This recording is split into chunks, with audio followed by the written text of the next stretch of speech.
machielo di chieng' mar tich adek kod chieng' mar 28 e dwe mar 8 2024 arwaki ni machiegni mar yudo weche manyien mag migago manaka ka oluoni mathoth ahinya mag oting'o chakruok godiochieng' ma kawuono ka entiere kaunti ma Migori, Nyakwaramogi, obro dhi Homa Bay, obro dhi Kisumu, obro dhi Siaya kendo timo twak gi yawo chenro mopogore opogore mag dongruok. Gin weche ma waluoni. Achiel kuom bende ma wang'iyo ahinya en wach mar ng'anyo mar jopuonj mag KUPPET magin jopuonj mag sekondar kod kuonde tiegruok madiere ma bende oramo ni gidhi nyime kod ng'anyo margi kata bang' doho golo chik makumo ng'anyo ma kamano.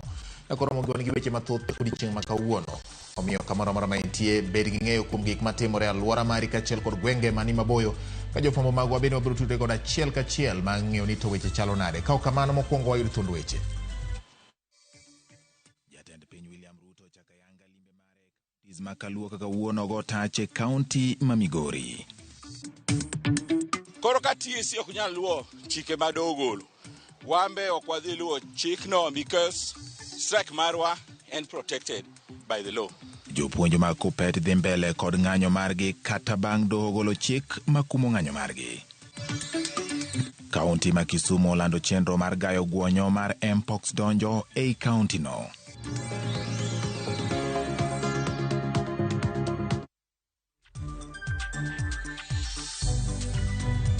Arwaki ni machiegni Nyakwaramogi bed thuolo mar wuoyo koda namba en 33600 Facebook Ramogi TV Kenya, YouTube marwa en Ramogi TV Kenya, kambui mar X en @Ramogi TV KE. Ma en migago, nyinga en George Bati.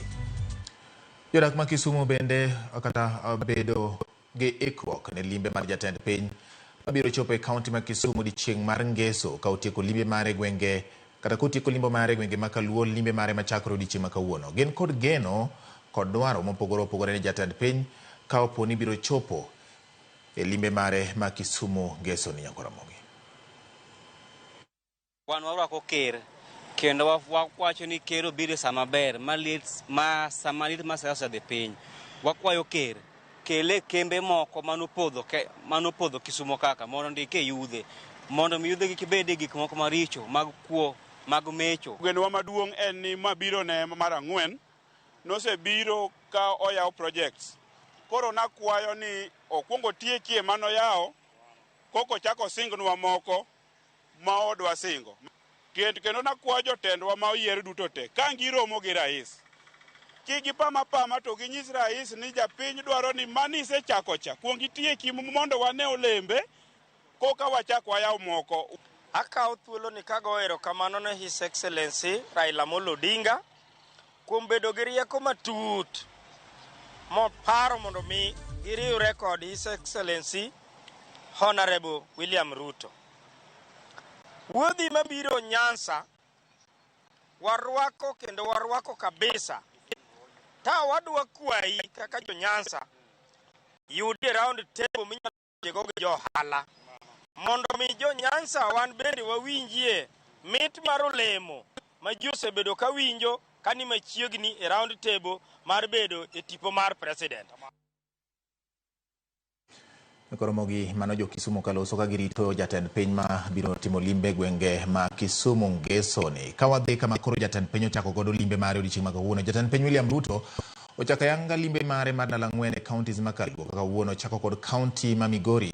Jatend piny dhi yango chenro mopogore opogore mag dongruok e kaunti no. Odani watudore achiel kachiel kod jafwambo marwa Jojo ma mantiere kaunti ma Jojo ma jodala gi sama donjo na odiechieng' ma koro inyalo ng'e kit jodala hie ni to ne giikore machal nade mar rwako wendo e yore mopogore opogore. Nyiswa ni nyaka gie sani chenro mag limbe mar jatend piny osegik kama chalo nade mondo Nyakwaramogi ong'e ni to gin ang'o gini mosetimore, gin mage ma igeno ni dhi timore, to gin mage ma bende dipoka nyalo timore bang'e kosedonjo. Erokamano Bati awinji makare ka bende kinyalo neno toka kanyo nitiere nyasi maduong' bende nyaka sani koro obagi kama bende en achiel kuom koro be jatend piny Kenya William Ruto igeno ne koro dhi chopo nyaka sama wuoyo jatend piny Kenya osegwego make gonga subcounty ma Kuria East kama bende odhi nyime kod yawo chenro mar pi pi ma bende oger kod piny owacho malo kod omenda maromo milion 600 ka bende kowuok kanyo tigeno ni odhi chopo kama nitie men Nyakwere gwego mag Nyatike ka bende romo kama malich en kotende kod kar puno malo kuj irrigation scheme kama bende koro dhi wuoyo kod jopur mang'ta ere kaka inyalo ting' malo chenro mag pur e kar pur malo kuj irrigation scheme. King'iyo mano magedo mane ochakre higa mar 2012 kabende nyaka sama wuoyo ni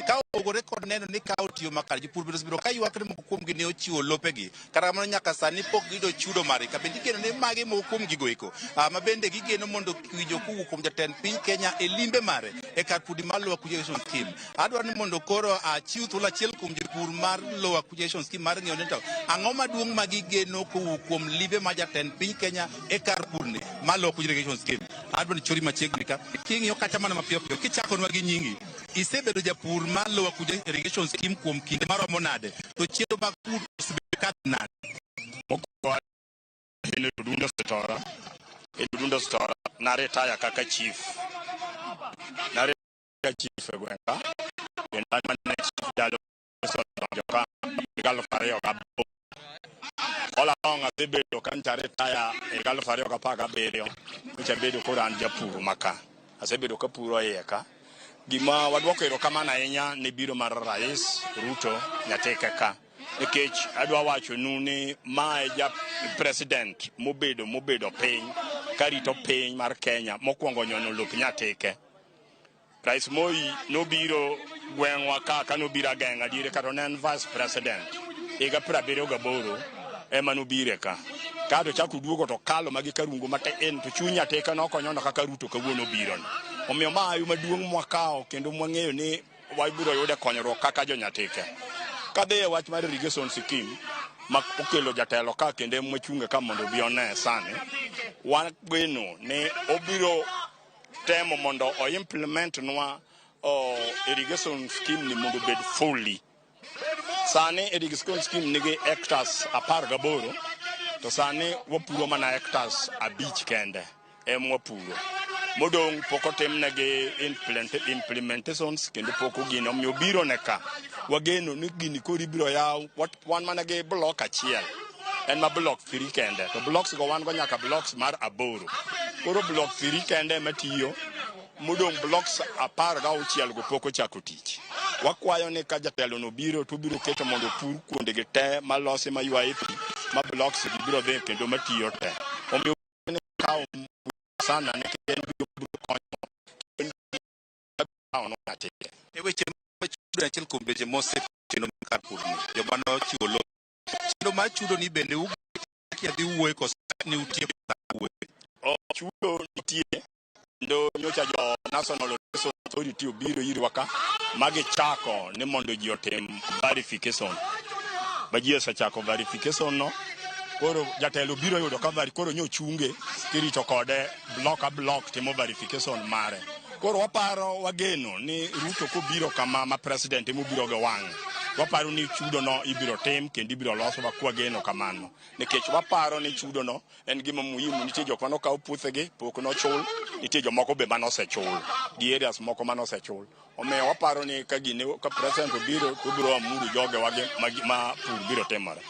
Mar ariyo ewi chudo no sani watimo verification nyocho nyiswa tarik chakre tarik 2 wadhi verification block a block watimo verification jok mapok ochul ka timi check tichulo imi check ma ichuli kosetimo verification moyud kaka in mano biro mar jatelo tingo weche mang'eny nikech wan wachalo chogo kendo wan wadak e tong' Kenya gi Tanzania. Omiyo kobiro kama waparo ni kata mana yore moa maricho nitie yo ma Masara kadhi Karungu yoro no biro to nokwamo gi kore ka biro nene waparo ni biro yawo mondo yo mno gere matieke. Mar ariyo biro neno waparo ni biro gero nwa yo mano Masara kadhi Meuru embe no kwame kore wadwa gen ni yoro no ger nwa kwadhi mondo yoro no be ger mondo dhi nyaka Meuru Bay machwe nyaka Tanganyika nikech kucho be wan gi border point ma jo immigration kali gi mwando makadang me wago ala kwa the Tanzania. Kati koko dikawei ochele upo irrigation scheme ka okwanen gi market kata chiro chendu gi uso gi kanye chiro ni kanye wasebedo kwa miyo chendu wa jo KNTC to jo KNTC ok go kod wala maber nikech wapuro michele in gi bidha mari kendo dwaro mondo imbidi yud pesa nikech michele to nigi pesa gadieri ana japur mapuro kendo an gi pesa jo Uganda penetrate ka biro kawo michendo wago nikech pok wabedo gi milling plant maber ma wan go ka tindo to gin mag ji giwegi. Ne wadwaro ni kaka president obiro ni omewa mill plant maduong' ma kwa kawo mchele to kwa kawo mchele ka to tero milling plant ma mill wa michele kose mill wa michele to koro wanyalo kete local markets magwa gi kendo wadwaro sani wasepango waloso cooperative, a very strong cooperative mar Lower Kuja irrigation scheme. Babai Kolo scheme no be ane chairman mare. We are working on that very strongly. Mondo cooperative no chak ngwech, mondo cooperative no ever biro uso no michendo wagi. Very soon ubiro neno michendo wagi market. Erokamano Chief Atiko Kodi, erokamano kinyalo winjo mago mokuom gigo ma jopur koro geno ka bende koro girito duoko ka kuom jatend piny Kenya William Ruto bende e kinde machuok igene koro dhi chopo nyakwere kae mar twak kod jopur ka bende bang' tieko rombe ma bende dhi bedo go kae jatend piny Kenya koro dhi nyagwengo mag Suna East ma bende kodhi yawo apaya mowuok Ngege nyaka Yuma apaya maromo kilomita 21 koro pod wago tachka mar biro mi mathoth ka otende kod lima jatend piny Kenya William Ruto e kaunti ma Migori. Erokamano ahinya George Joma kuom report mani bainya kuwuok e gwenge mag Migori ahinya to e sub county Manyateke kama en achiel kuom kuonde ma jatend piny William Ruto dhi limo odiechieng' ma kawuono e limbe mare mochako ayanga e gwenge ma Kaluo ahinya to e county ma Migori. Erokamano George Joma, med luorori med ng'iyo kendo choknwa moko mathoth ma pod jopiny wacho kod mang' ne jotelo wacho kinde bang' gichopo e kar romo makamano kachiel kod kuonde mamoko ma jatend piny biro dhi chiwe twak kachiel kod chako chenro moko mag dongruok. Nyakoro mogi were kod mago koro wadonje weche mong'iyo kata momenyo dwaro mag jopuonj kata bang' do mochung' ne weche mag jotich kumo ng'anyo ma itayo kod riwruok mar jopuonj mar Kopet. Jopuonj go dhi nyime kod ng'anyo margi e kaunti ma Mombasa. Jopuonj go manoromo e kar tunge liech manitiere apaya ma Moi chuny boma ma Mombasa ne obago ng'anyo margi ka gichomo log tich mar piny owacho ma Mombasa. Hotel ne kod jagoro margi Liet Kamali jopuonj go ne oramo ni ok gibidok chien nyaka chieng' moro piny owacho e bwo duol mandiko jopuonj tich TSC chop dwachgi. Gikolo simo ber kiko ne ket magi SST kod chulo omenda mag okumba mag thieth e weche mamoko.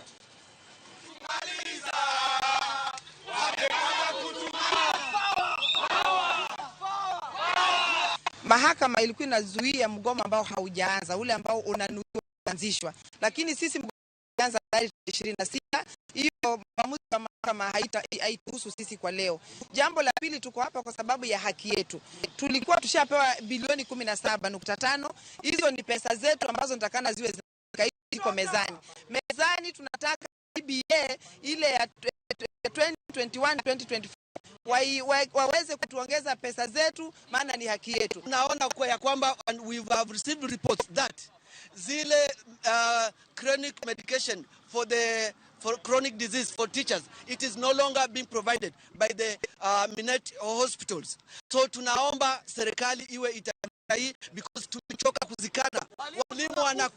Walimu wanakufa na all these chronic disease. Sisi tumechoka kupangwa. Tumechoka kutengewa. Sasa tunataka tujengwe, walimu wapate yale matakwa yao na turudi darasani. So wacha nikwambie tu kwamba sisi tunasema kwamba hatutakanyaga mlango wa shule mpaka pale tutakapotekelezewa yale matakwa yetu. Kowuok e dhowath ma kadhowath nam chumbi boma ma Mombasa wadhi e dhowath mar nam Lolwe boma ma Homa Bay. Jopuonj mag Kopet e kaunti ma Homa Bay onyiero chik madogolo mondo gidog e tich ka giwacho ni duol mar TSC ok nyal buogogi gi wach mar doho.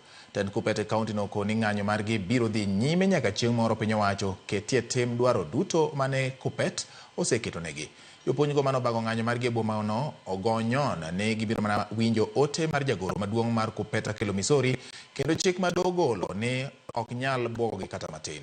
Bende gisiemo sikunde mag puonjo dhi nyime wacho ni ginyal yie mondo jopuonj konyogi e kinde ma gidhi nyime kod ng'anyo. Pok nogolo chuk chik kata chiel. Koro ka TSC ok nyal luwo chike madogolo, wambe ok wadhi luwo chik no because Mawa protected by the law. Makoro wan wacho chik mwanya tani chik mwanya sayo miwa chik mak Misori dhi sowa. Sirikal wekao gibas giketo e kuoyo. Ikesama kao giketo e kuoyo paro ni sabu jipuonj biro rumo. Confirm intern now. Confirm intern teachers now. September wadwa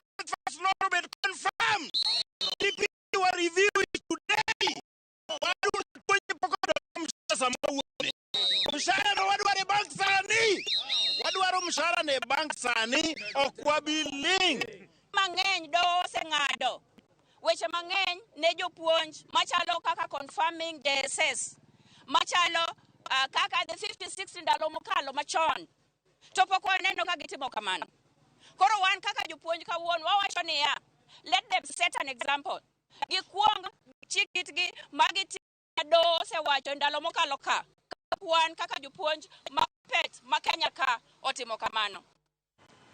Kawasuri Nyakoromogi pod wan ma otende kod weche mag Kuppet go wadhi nyaka e boma kata kaunti ma Bungoma. Riwruok mar Kuppet bade ma Bungoma ka otelgi kod jagoro margi Austin Luketelo oloro sikund sekondar ma St. Thaddeus Ndengelwa e kar chungo bura ma Kandui ka giwacho ni ok bi bwogi kod chik mar do. Luketelo sirkal pok omiyo luor dwaro mar do kamoting'o ndiko jopuonj mag JSS tich e yo mongirore ka giwacho ni do ok nyal geno ni gimi luor chik ma gigolo kata mogol kod jang'ad bura James Arika ka gilero ni ok mondo bwoggi nyaka winjruok margi. Bende Luketelo kwayo jopuonj mondo kik chop e sikunde kendo kwayo jonyuol mondo kik ter nyithindgi e puonj mabiro dhi puonjogi. Shule walimu waelewane na walimu waelewane na serikali, na sisi kama wanafunzi wa kidato cha 4 turudi shule juu mtihani wetu umekaribia, na tukikaa nyumbani sana tutaingia kwa mambo mengine na tutapoteza baadaye. Mimi naomba tu serikali waweze kushirikiana na walimu. Ona mimi niko kidato cha 4 ninafaa nifanye mtihani na saa hiyo ona tumekaa nyumbani. Sasa nitasoma aje kama tumekaa nyumbani na walimu wote wamegoma? Today we want to say to the government, we are disobeying the court order because of 2 reasons. One, the government itself has never respected the court orders. By interest, they did against the court order. By allowing the housing levy to continue, they have disobeyed the court orders. By refusing to pay us based on the CBA, they disobeyed the court orders. Therefore, teachers in this country, this is what I'm saying. For you to be listened, colleagues, for you to be given what it deserves to you and what is required, we must disobey the court order. Koromogi wamedo dhi nyime kama koro wang'iyo ma otende kod weche mag bende ng'anyo. Jopuonj mag Kuppet kaunti ma Kisumu bende oriwore kod jowetegi pacho ka e bago ng'anyo ka gidwaro ni piny owacho oketie tim dwaro margi. Jopuonj go bago ng'anyo mamuol kowuok kod ndele ka gichomo chuny boma ma Kisumu. Koromogi wadani mondo watudre kod jafwambo marwa Millicent Adhiambo mondo wawinjane ni to ywak mar jopuonj gi gin mage e kinde ma gimedo dhi nyime kod ng'anyo gi kinde ni. Wawinjane kaka weche chalo Nyakoromogi ka watudre kod jafwambo marwa Millicent Adhiambo. Miliki winja wacho ni kore kondele ka sani diponi jopuonj go koro samoro chingo bembo kendo gidok ywe tipo koso pod gidhi nyime kod ng'anyo. Ang'o ma gimedo dhira ahinya bang' donyo golo wach makumo ng'anyo makamano? Erokamano nya George Batia achiel kachiel kwa wuok e kaunti ma Kisumu kaendi kuma bende riwruok mar Kuppet bade ma Kisumu ne obago ng'anyo margi mar kwedo weche moko 5 ma bende ne gisepedho e nyim sirikal kachiel kod jotendgi ma bende gidwa ni otimnegi nono to ok gibidhi nyime kod yaw skunde mondo mi gidhi nyime kod puonjo jopuonjre. Wan kod kandi gi jagoro mar Kuppet bade ma Kisumu kachiel kod jopuonj kachiel kod jopuonje mag junior secondary school ma bende noriwore kod kanyakla ka ging'anyo mar mondo mi ondikgi e yo mongirore jopuonje 46,000 kod midhiero mamoko 5 ma bende gin kod bende wadwa ni ginwa pachgi ni to ng'anyo ma kamae ndi ang'o miyo gitimo to ne gichake sadi to gidhi gikode kanye machiegni chagi nyingi mondo lero ni to ng'anyo ma kawuono bago kaka Kuppet bade ma Kisumu ni utime yo mane to uchake sadi tang'o mutime in kijaluo? Zablon Awange, the executive secretary jagoro mar Kuppet bade ma Kisumu. Wan kaka jo Kuppet wariwre gi jowetewa e Kenya mangima kwa wacho ni jo post primary ok bi dok e school nyaka dwaro wa manye wasendiko ni jo TSC gi sirikal otimnwa. Mokwabi dohok bi wuondo wani wadoge class nikech ng'anyo ni is protected. The only organ manyalo wacho ni jopuonj odoge class e National Governing Council kokadho kuom Secretary General Jagoro Maduong' Akelo Misori. So otherwise ok wanyal dok e class without a return to work formula. To return to work formula biro nyiso kaka imiyo wa gik mwasewacho ka about medical cover, promotions mek jopuonj mok bed promoted kata wasetimo interview. Wadwaro gik moko kaka CBA obed fully implemented. Career progression chande, what do away with it? Omiwa give me scheme of service. To wadwaro jopuonj ma JSS ondik tich. Kochakre kiny wadhi e skunde ka skunde to wagolo jopuonj mose jopuonj moko puonjo nyithindo be parents jonyuol osetere school. Wawacho nu dhi uru kaw nyithindu go. We are not going to be responsible ka gimoro timre ni nyathi school kata timre ni japuonj moyude ka nie class puonjo. Kamano jadolo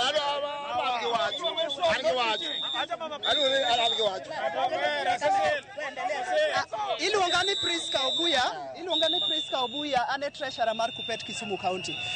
Wawuok oko nyocha, wawuok oko kawuono, pod wadhi wuok oko nikech onge kaka jonyuol nyalo puonjo nyithindo. Igni ang'wen ma nyithindo duogo dala gi digri kasto ichulo gi siling 17,000. 17,000 ichulo chuor ng'a. 17,000 ichulo chi ng'a. 17,000 ichulo nyathi ng'a. Ichulo min ng'a. Ichulo wuon ng'a. Wadagi wane ndara onge dok e class nyaka interns obed confirm. Anja Corraldo 001. Awacho niya, kati isi kujami wa pesa, to kwa doke class. Awacho ni jubuinte. Okwadoki, anatieko. Anako Elizabeth walk Kisumu West. Japuonj is a sad teacher today. Japuonj ko the hospital by just mentioning that you are a teacher. Kata OTP okorni. We want a comprehensive medical cover. Aya, awuoyo ka wacho kama. An japuonj iluonga ni Scott. Gima litna kata busa nyuola. Japuonjo cha. Japuonjo ok nyal golo kata pesa mar chia mar bugu liel. Wakwayo Ruto pesa mitango ka. Koro kel ka mondo watieki. Aya, ngi kamera.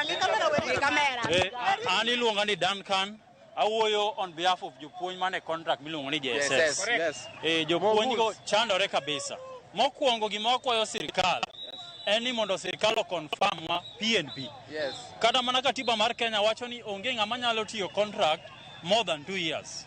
And TSC as an organization or a commission ma ng'iyo ratich jopuonj onge kumoro amora mondik kanyo ni japuonj ndike contract. Makara court nowacho ni ginen tok chik. Koro wakwayo sirikal kochakore gi Ruto wa Macharia gi jotendwa te konywa uru, wachandore, wanindo keche utewa. Ero kamano. Anan Vino Dhiambo, Japuonj JSS. Akwayo sirikal ni they obey the court order kindly. Court order wacho ni by onobeni gi employ interns on P and P terms. Wako sirikal ni giwinjwa mano kende. Ero kamano. Ailuonga na Bito Lady, wakwayo mana gimuolo ni ng'anyo pod ni mbele nyaka utim gik ma wadwaro.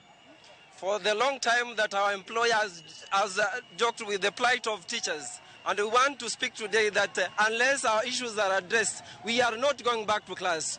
Teachers power. Kwa majina ni Habil. Manakamano, but gikanyo mwateko godo, wadwani walo jopuonj giendi, kama gidhi nyime kod ng'anyo margi, mondo wawinja nene to angi chopo kode kanye, nikete ng'anyo mane winjo ni chako kondele, to ne odhi orumo e apise mag piny owacho, mabende ong'ere kaka Prosperity Building, e kunde ma apise go yudore, mondo wang'e to kanyo ka gichopo, ginawo gini ma gidhi timo, koda ka gidhi apedho e nyim jotelo, kata jatend jopuonj makanyo, dwaro gima winjo beni sirikal otim, ang' nwang'e mago mwakele weche, mabiro ang'ichwelo kod imre. But kionge penjo taduoko ni mondo idhi nyime kod weche manyien obedo tucho e mesawa mar keweche. But an kuomi. Erokamano Nyamiri Senda Dhiambo kuom report manimba no kanitiere jomoko mabende pod ne nitiere kod siso mar loso kata kamano thuolo pod nitie ibro kaw pachgi nikech jopuonj wuoyo gi wacho weche machuok ma oriere kaluwore kod dwaro margi magi chiwo ne sirikal kapod giramo ni ng'anyo dhi nyime nyakwara gi mano gin jopuonj ma Kisumu. Ripota mar Nyamiri Senda Dhiambo momiyo wa report na achiel kachiel nyakwara mogi gidwaro achiel mar neno ni ochop dwaro margi. Geno ni winjruok biro bedo mapiyo mondo kik jopuonjre mani kod geno mar dhi nyime kod somo bed gi ng'ikruok e kinde machien kacha weche mag koth nyocha notungo weche mag somo bang'e to nyakwara mogi wageno ni winjruok biro bedo kind jopuonj Kowere kod mane ruok makero ni jotije e pacho ka kotu okwayo joma Kuppet mondo odogeti ka geno nitie ni winjruok e kind riwruok mar jopuonj mar Kuppet kod piny owacho ewi winjruok ma kanyakla miluongo ni CBA e kind 2021-2025 boketi e tim. Jagoro mar kotu Francis Atwoli oyango ni piny owacho chano mar ndiko jopuonj maromo 20,000 mongirore kochopo Januari higa manyien kaluwore kod singo mar jatend piny ka omenda maromo bilion 18.7 kotu koni oseketenge ne ndiko jopuonjgo. I had a meeting yesterday with the union concerned as our affiliate, and immediately we were meeting. This letter had been written from the Minister of Education, assuring them of what the government is going to do. One of the things that the government promised is to pay them by Friday. Is going to disperse about 13.5 billion. I'm appealing to TSC to make sure that they are in touch with the Kuppet Union. Today, they sign a return to work formula. Because if they don't do so, eventually there might be victimization for those teachers who had organized the strike and who are leading in making sure that there is a total boycott by teachers to go to schools. Piny Kenya yango kenge mag tiyo kanyakla kod piny Saudi Arabia yore mag somo kod timo nonro. Koyango ma jagoro mongirore mochung'ne bad migawo mar somo mamalo kod weche mag nonro Beatrice Nyangala okoni tudruok e kind Kenya kod Saudi Arabia biro konyo Kenya e chopo lek mare jiwo weche mag nonro kod lony manyasani kaka yor duoko piny Kenya mar duoko ne piny Kenya mosebedo kod chumi marach e pacho ka. Nyangala wacho magi romo mane okelo kanyakla jokanyo mawuok e mbalariany ma Madina e piny Saudi Arabia, romo mage to jiwo tudruok e kind Kenya kod pinyno e yore mag somo. So basically, our mission is to advance education diplomacy, Ministry of Education, and specifically the State Department for Higher Education and Research. So this is our focus. But of course, we understand that from education, we create human capital. And this human capital then produces the skilled manpower that we require to advance our economic development priorities. Erokamano nyakwara mogi kuom ketera mogi TV dakika en 26 mosekalo bang' saa 7 mar odiechieng' wadhi nyime kod weche manyien kata kamano kapok ka wadhi nyime gi mapod wan godo odani wakaw yweyo mapiyo kama puoch gi pak ne reporters magwa mamedo luonwa weche matimore gwenge mopogore opogore kendo in bende mimedo ketera mogi TV wadhi mane yweyo manok kata machuok kende nyakwara mogi to kaduogo to wan gi weche mamoko ma en migago.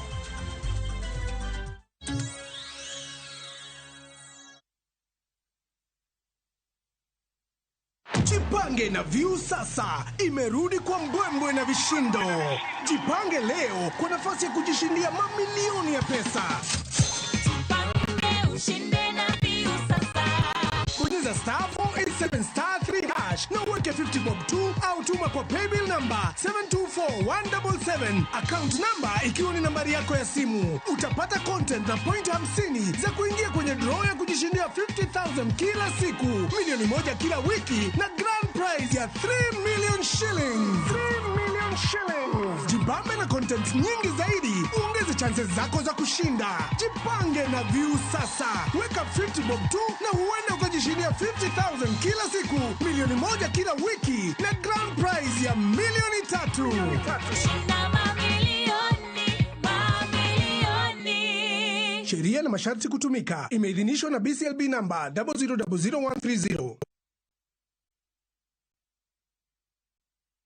Back to school big on you. Get ready for the best school term yet. Just on Final Push. Term 3 is finally here. Close the year in style. We're big on making sure you look and feel your best. We understand the Kenyan back to school. You can count on us. From head to toe, this year's all about you.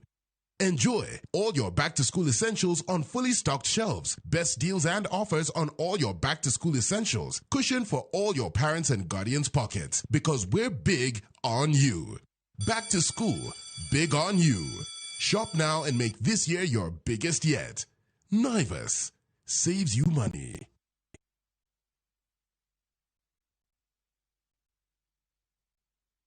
Dreaming of an unforgettable European vacation? View Travel makes it happen. Explore Rome's history, romance, and France's charm. Immerse in local cultures with our English-speaking guides. London, Paris, Prague, Santorini, Istanbul, Berlin, Barcelona, Amsterdam. Europe awaits. View Travel delivers. Discover Europe from $1,600 for a single country trip and $2,100 for multiple countries. Visit viewtravel.com or call 0703-254-254 and book now. View Travel. Dream, explore, discover.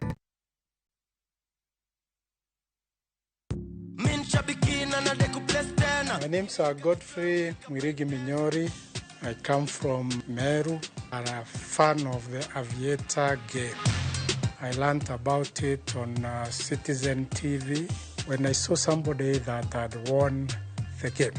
I got interested in it and started participating. I've won quite a number of times, but this is the bigger of the wins that I have had. I like the game because it's a game that you can play anytime, anywhere, and it has no bias. And here you can see I'm getting my check for my recent win. Niko na project kadhaa zenye zinaendelea. Nitaingia kwa hizo project na tunashukuru kwa Aviator. Aviator ya Shabiki.com inakupa the biggest multiplier in Kenya. Shinda up to 50,000 times your stake. Yani ukiweka stake ya 100 bob, ndege ipeperuke, unashinda 5 million within seconds. Changamkia Aviator on Shabiki.com. Not for persons under the age of 18. Authorized and regulated by BCLB license number 428.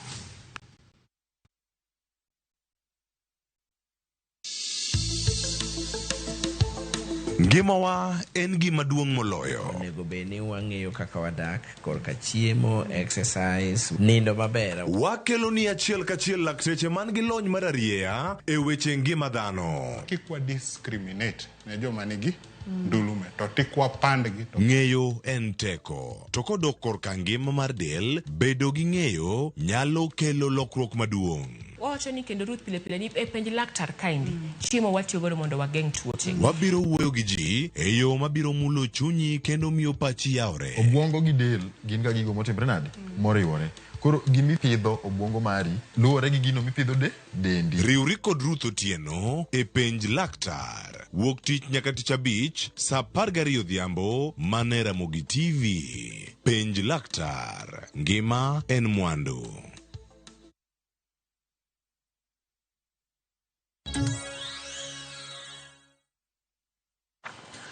Erokamano nyako Ramogi kuom medo kete Ramogi TV. Wamedo dhi nyime gi weche mamoko manyien mag migago. Ng'anyo mar kwedo dok e apisi gavana mar kaunti ma Meru Kawira Mwangaza odonjo odiechienge mar ariyo ka ng'anyo makamano ibago e bombe kaka Meru, Maua, Nkubu kod Kianjai. Jong'anyogo kwedo okang' mar jaga bajet ma Thurka Margaret Nyakang'o mar chiwo thuolo ne Mwangaza mondo dhi nyime gi tiyo kod omenda mag kaunti ma Meru. Kaluwore gi barua mochwal ne spika mar od bura ma Meru, Nyakang'o lero ni do nochungo okang' mar thecho oko Mwangaza e apisi kendo biro luwo chik e yo madwarore. Gisingo mar dhi nyime kod ng'anyo kaka nyaka chop gine ni Mwangaza wuok e apisi kaka gavana.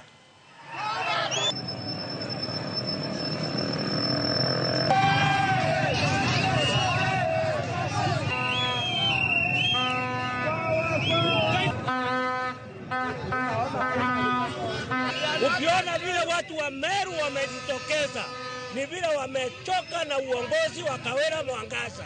Na tulijua ya kwamba Kawira Mwangaza amekuwa impeached na sio gavana wa Meru. Na tunataka kuambia controller of budget ajue ya kwamba Kawira sio gavana wa Meru. Kwa hivyo kitu chochote anaweza fanya na Kawira atafanya kinyume ya sheria. Tunaomba serikali yetu, sababu tunakandamizwa na mama kama wana wa Israeli vyenye walikandamizwa na Saulu. Tunaomba rais wetu atuondolee gavana wetu Kawira Mwangaza mara hiyo, na kama sio sasa hivi. Sisi tunasema tutaendelea kuandamana kuanzia tuanzia Jumatatu, tutaendelea leo, tuendelee kesho, tuendelee Friday na mpaka next week tuendelee mpaka koti tupe another direction ya kusoya in Mutuma to Ethiopia kama gavana wa 4 wa Meru County. Tunasema mama aende, sababu mama ameshindwa na Meru. Utuletee mtu ambaye atasaidia. Kwa hivyo mimi naomba nikisema rais, tafadhali, pali ulipo na koti zetu, ni mahakama zetu, sikae chini haraka sana, siamue vile zinasaidia watu wa Meru. Koromogi mago oganda mawuok e kaunti ma Meru ka gibago ng'anyo giwacho ni gin to girwako okang' ma ogol kod jaga bajet mathuka Margaret Nyakango mayiene Kawira Mwangaza medo tiyo kod omenda kata goyo sei ma puodho omenda mag kaunti ma Meru e kinde ma jod bura mag kaunti no kaachiel kod bura mar Senate ne opuodho wach mar thiche oko. Koromogi gin weche ma pod wabiro medo luwo ni mar ng'iyo ni to mudho maluoro Mwangaza biro chopo kanya. Ywaruok much oko mar doho ma Kisumu bang' jatend boma no Abala Wanga temo riembre kod johala Judith Matengo mong'ere kod nying mar Nyaramba kod johera mage e kinde ma do ng'ado ni Nyaramba e jatelo mar chiro ma Kibuye nyaka bi bagi yiero dwe mar 4 mar higa manyien. E kinde no johala oyango ni gisebedo ka gisandore ka gionge kata sitima, pi maler kod kata choo, kendo giwacho ni ok gibi yie mar neno ni gidhi nyime mar neno ni gidhi nyime gi sandruok ma kamano. Koro gikwayo tend kaunti mondo nene siasa ogol oko mar chiro ma Kibuye kendo Kibuye odhi nyime gi tije mage kaka owinjore. E kinde no bende maneja mar boma ma Kisumu Abala Wanga ilo tend kaunti ma Kisumu yango ni kata obedo ni bura ong'ado ni Nyaramba e jatend chiro ma Kibuye, pod gibiro dok e doho mar kwedo wachno. Kibuye top nyaka sani nitie pesa michoke choche tikele kaunti ka.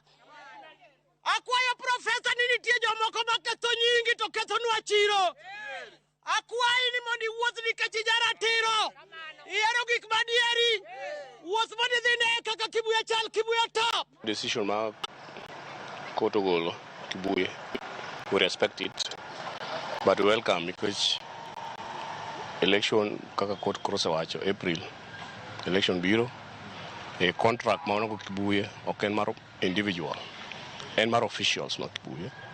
Koro officials ma Kibuye monego bed ni execute gimo kwadwar ni ng'ato dhi keto no choko pesa mag choche no otiyogo kanyo watimo audit one pesa no choko almost 2 million gima pesa no kotimo onge ma pesa go dhi wakia koro nitie sections moko wabi appeal, nitie mapod odhi appeal. Kawasu ni Koromogi ni sirikand kaunti ma Kisumu yango ne giseikore makare ne rakruok kod gwonyo mar mpox poni landruok mare nyalo biro chopo machiegni kod kaunti no. Kalure kod jatend migawo mar thieth kaunti ma Kisumu Dr. Gregory Ganda, chenro mag kedo kod weche mamuoch apoya oseiki makare ne rakruok kod mpox. Ganda olero ni chenro mag duoko ma apoya e muoch mar gwonyo no bende oiki makare e kaunti kod sub counties duto ka jochiw thieth bende osetiegi. Magi otim mar neno ni jotuo duto ma ofwenye sa machon kendo thieth bende ochake wang' sa ka Ganda lero ni gisetiego ganda mathoth e wi chal mar mpox mondo gichiw yot mar ng'eyo jatuo kata joma ichich ni kod tuono. Bende kaunti no lero ni giseloso yo mar pimo mpox e yor mbui kod lony manyasani. Kaunti ma Kisumu oseketo tenge kar jot mar jotuo manitiere od thieth ma Kisumu County Referral Hospital ka sub counties duto ni kod ward moketenge mar nono matut joma nyalo bedo kod ranyisi mag tuo mar mpox.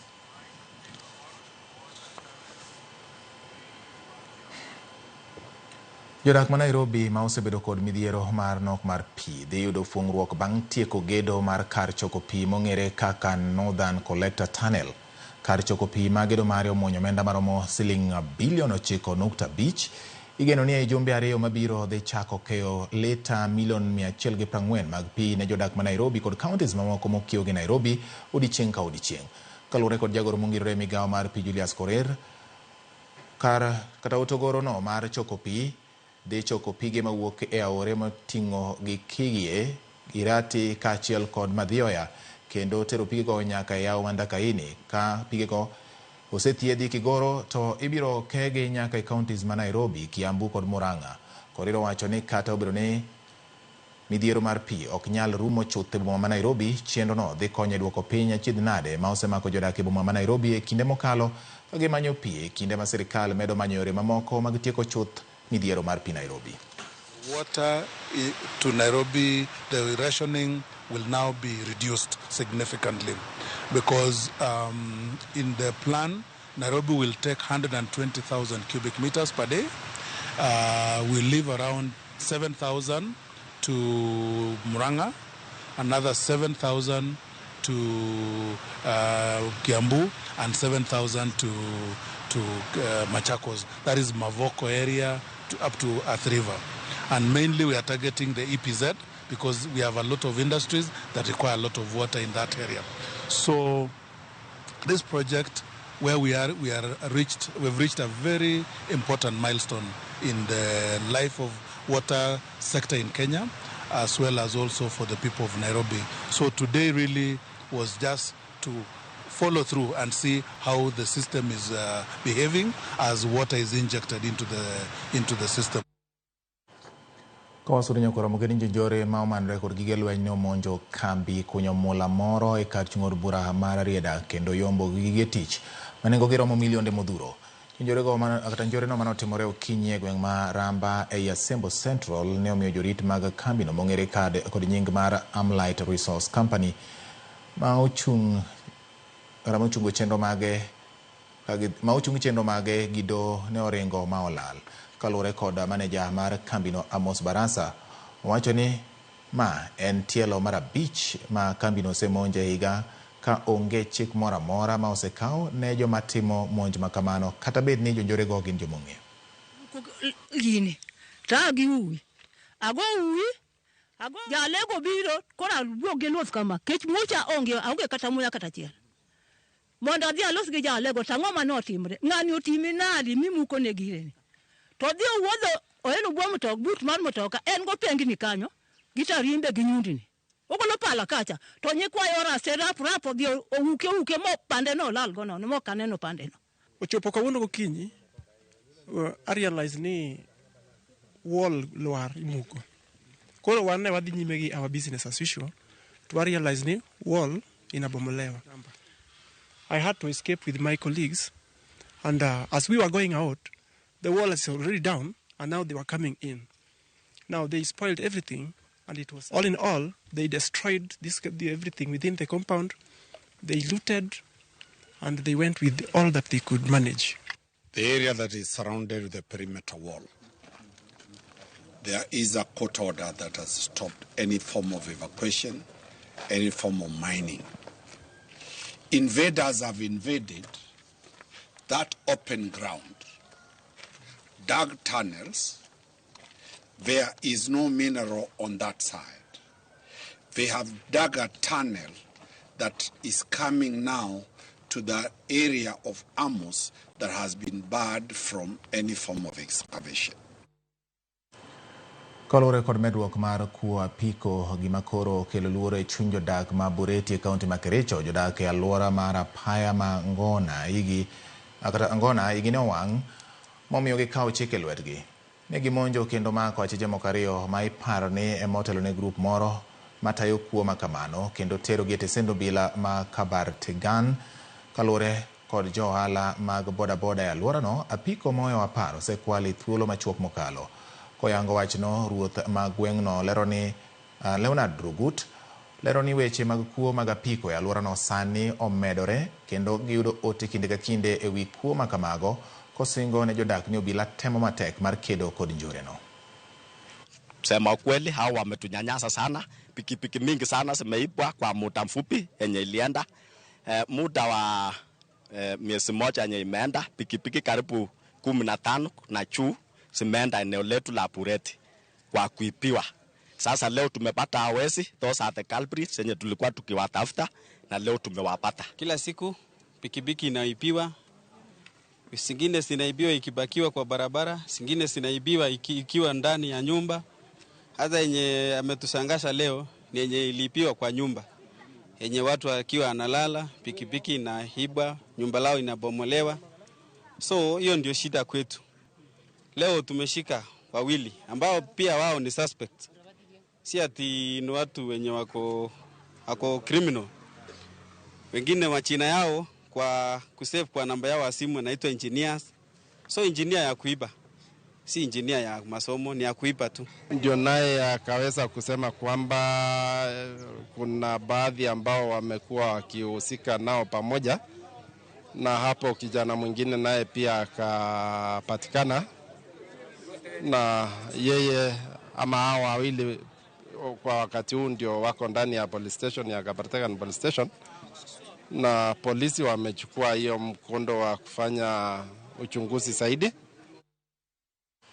Erokamano Nyakoromogi, ma en Ramogi TV. Weche manyien mag migago koro wamedo dhi nyime wang'iane to bende iseng'eyo kaka nonro mag gwenge chalo. Nyakoromogi Jwang' bende ng'eyo matut ewi sigand gweng' ma iluongo ni Wuotho Gik mayudore Migori.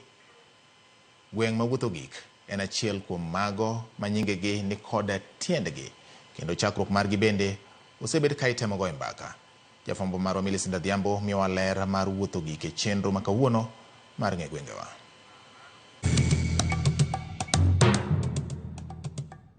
Nyakwaramogi, machiegni kendo e tielo machielo e chenroni mar ng'e gwengewa. Kalapapla mar ng'e gwenge pod onyuolore mana e kaunti ma Migori, kuma owuok Otoch Rakuom, Ofuyo, moro Wuotho Gik ma bende yudore e kaunti ka isewinjo kata mewinjo nying gweng' kata kamoro iluongo ni Wuotho Gik, bende isepenjori gima dine mi chak gweng'no ni Wuotho Gik machiegni.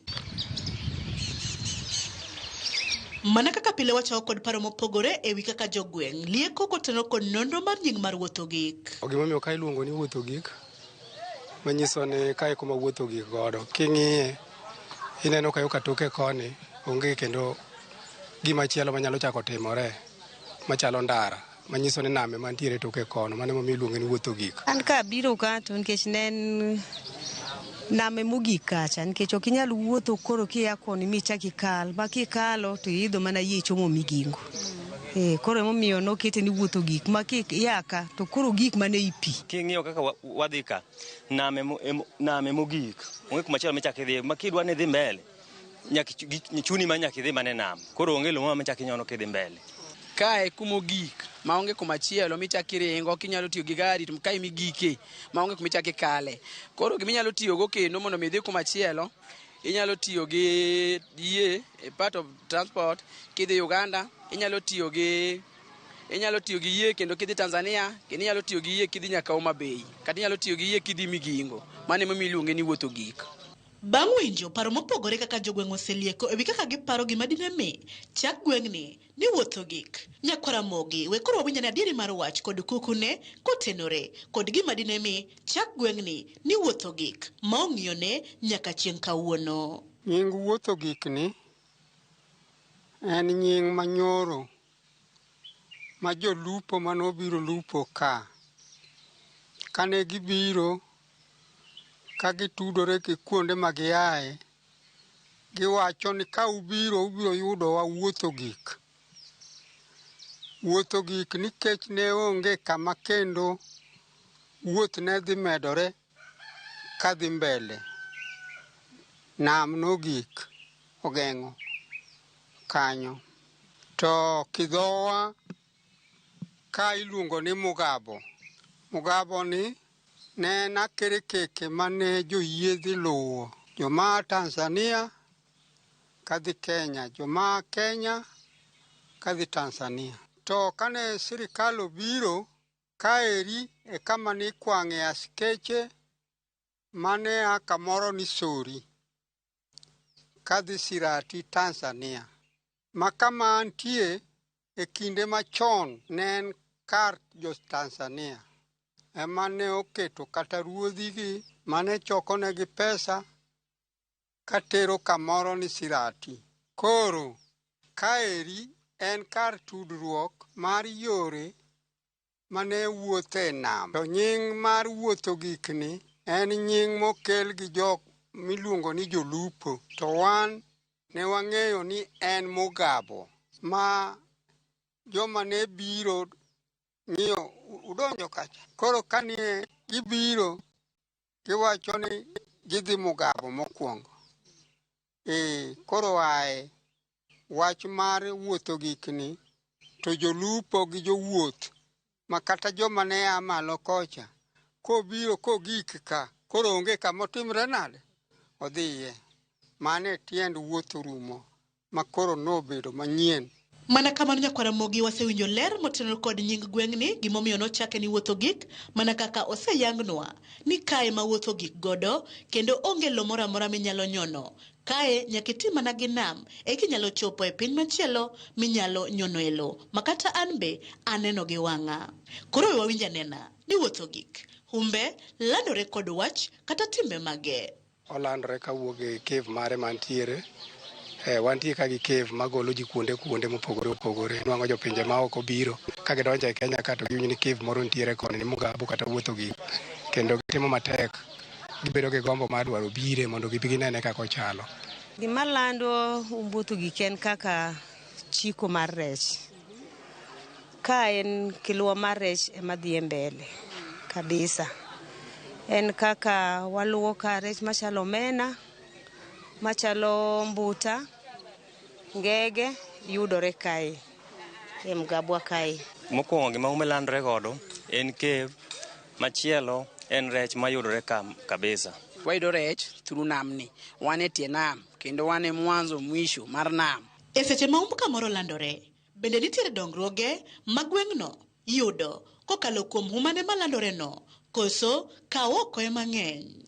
Dongruok okane ahinya nikech lupo ni emobedo gima duong' ahinya ka. Koro kosebedo gima duong' ahinya emomiyo rwako welo ma kuonde.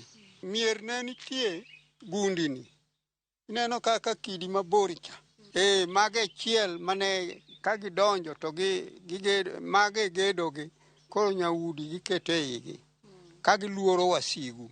Kwapimo gi chon kendo sani wawach ni dongruoge mane nitiere chon aneno ni sani ok ber ahinya kaluwore gi rech manosedok chien.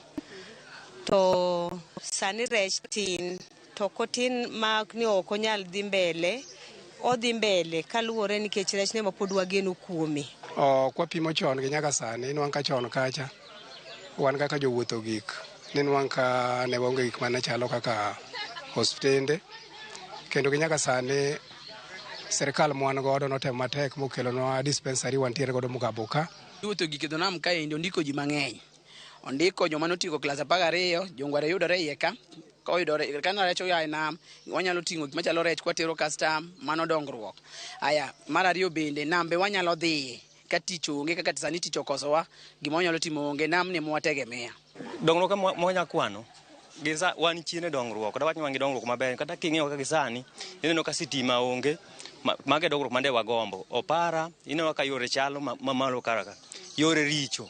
Koro wan chal ka gima ok wadak e Kenya, wachalo ma jogo dak Tanzania. Kata obedo ni jodak ma wuotho gik kwano dongruok achiel ariyo adek, ywak to pod gin go modhuro ma gigombo ni sirikal winj ywakgi kendo chop oresgi ema piyo. Gima wanyalo kwayo wani chal ka wan kaka sirikal wicho wil kodwa wachalo jo Tanzania nyaka wachakre higa mar Kenyatta.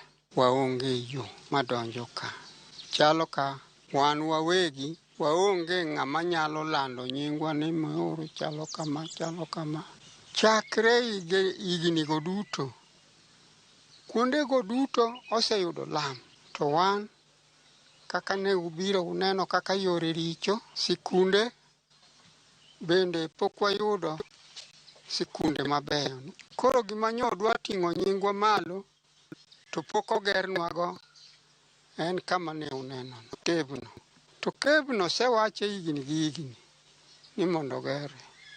Koro kado ogere en mano nyalo medonwa maendeleo ei gweng' ka. Gima wakwayo maduong' ahinya en taya barabara nikech barabara no ema dimi ohala wuothi. Cave wani osemiyo wakech kamano nikech okwanyal onego gere kaunti onego gere nyithindwa nyalo yudo nyithindwa mantiere iye kae nyalo yude kata konyruok. To shida mwantiere godo gi dispensary marwa wan gi shortage mar staffs wan kwan gi Mugabo dispensary workload nitie jotuoche bire mang'eny kabisa nikech wan ga island kaka Migingo wan ka jotuoche a Migingo kendo gi travel ka gibiro Mugabo kata wuotho gik e dispensary mondo mi ginwang' services yo mowinjore wan ka staff en staff achiel to mostly staff no wan ka odhiga seminar wan ka MOH bodich kode kaka nyatike koro mondo gibi ginwang' daktari ka daktari ntiere ka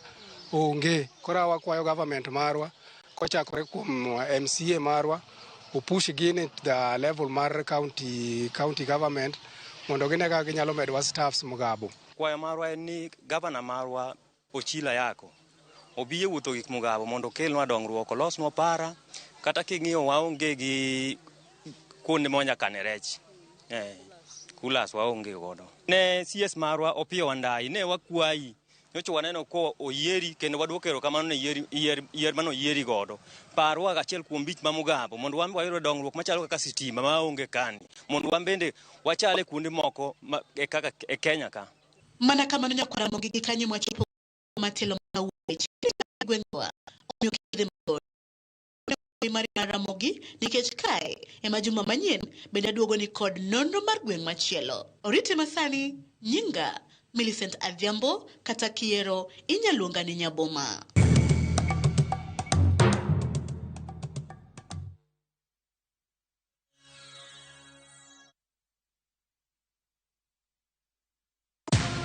Shabiki, jiomoshe na Shabiki ya Vieta leo and win up to 500,000 Kenya shillings in cash prizes. Alafu usiki kucheza Vieta mazeni as easy as 1, 2, 3. Log into shabiki.com na udeposit pesa yako, sawa? Then click on casino tab. Select convert chips, alafu select option ya buy chips. Weka amount unataka kutransfer. For example, 50 bob. Kisha click on buy chips ili kuconfirm. Sasa uko sorted. Click on casino na uweze kucheza Vieta game. Kaza ndege yako to the highest multiplier, then ingiza wins zako na bado ubebe over 500,000 Kenya shillings in cash prizes. Jiomoshe na Shabiki ya Vieta. Not for persons under the age of 18. Authorized and regulated by BCLB license number 428.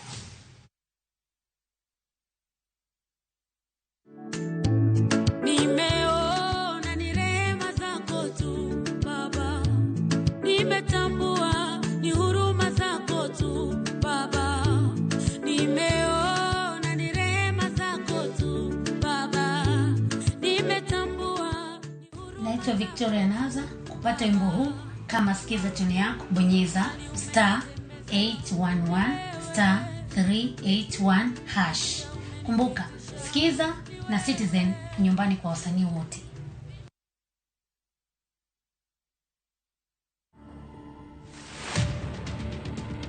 The same way I was told uko na ukimwi,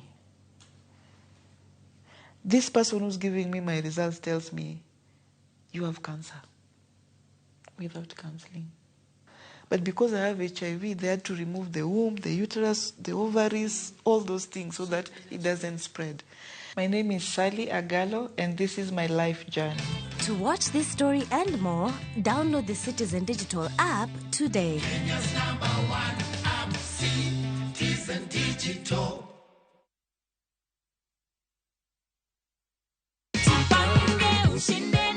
Umefikiria Kenya utafanyia hii pesa? Nafikiria kulipia watoto shule. Nitaendelea kucheza ndio nifikie ile target ya 3 million. 3 million. Taka kucheza unabonyeza *487 *3 hash.